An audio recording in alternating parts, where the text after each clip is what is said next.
I am so glad you are here. It's Liz from Mega's Books on Herbs, and it is Magical Tuesday in my world. So let's talk a little herb magic today. Let's look at herbs that we use for wealth retention, wealth growth, anything that helps us feel satiated and safe in life. So I have a few examples because I'm going to tell you about three groups of herbs that you can choose from that are all associated with wealth magic. The first group I'm going to show you are these bad boys.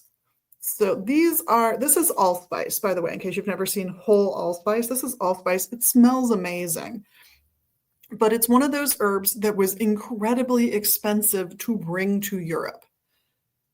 And that's the only reason I can give you for why they're associated with wealth. Having wealth, maintaining wealth, growing wealth. Allspice, cinnamon, nutmeg. There are spells like always have a whole nutmeg in your home so that you will never go hungry. Well, that has to do with being able to afford to keep a spare nutmeg in your house when they were incredibly costly and would be stored in a locked spices cabinet that only your housekeeper would have the key to. That's right. I'm talking about people who could have housekeepers. It's not my world, but what do you want? So when you think about spices and wealth, think in terms of having and expanding on wealth. The next one I want to show you is this little beauty. This is fennel. It's just a totally different group. This is a plant that could have grown to those places the allspice was imported to. It's associated with wealth because it makes lots and lots of seeds. So things like dill would be another good example. Fennel is a good example. Anything that literally is incredibly fruitful when it multiplies is associated with wealth. So anything that makes lots and lots of seeds, always a good thing. And the third category I'm going to give you for wealth magic working are herbs that people, where they were first found and used, felt that those herbs gave them more strength, more vigor, more intelligence, more vitality. And I've got for you the cutest little old man. I've got some ginseng root here. This is American ginseng. It was grown in Wisconsin. It's a beautiful specimen. But any of those herbs that people feel give them more energy. So if you want to go European, I would suggest Angelica, because there was a time when Angelica was very much sort of Europe's answer to ginseng. They felt that that's the herb that they would turn to for sustenance and energy. You might go with Muirapuma if you want to put a little saucy twist on it from South America, or Suma for a more classic choice.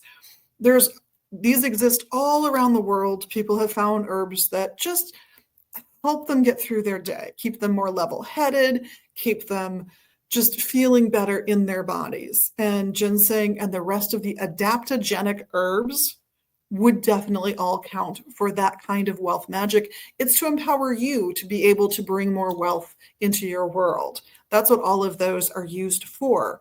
So adaptogen was the big word I used, adaptogenic. Anything that helps the body and mind adapt to its circumstances falls into that group. And adaptogenic herbs are definitely traditionally associated with wealth and the acquiring of wealth, the maintaining of wealth, the growing of wealth. So if you want, you can quite literally put a sample of each in a dish and leave it out somewhere in your home. Perhaps you'll use some feng shui and find an appropriate wealth spot for it, but somewhere in your home that you associate with wealth. For other people who don't do feng shui, it might be somewhere on the northern part of their home.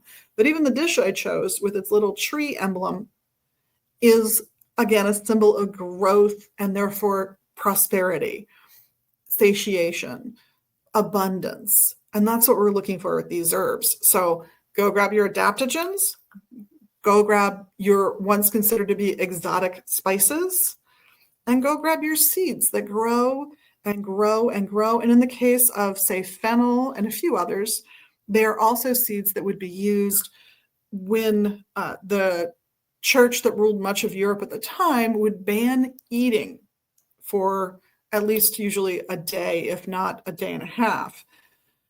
People would sneak seeds like fennel, like cumin, similar little seeds that help them fill their tummies and got them through that weekly fast.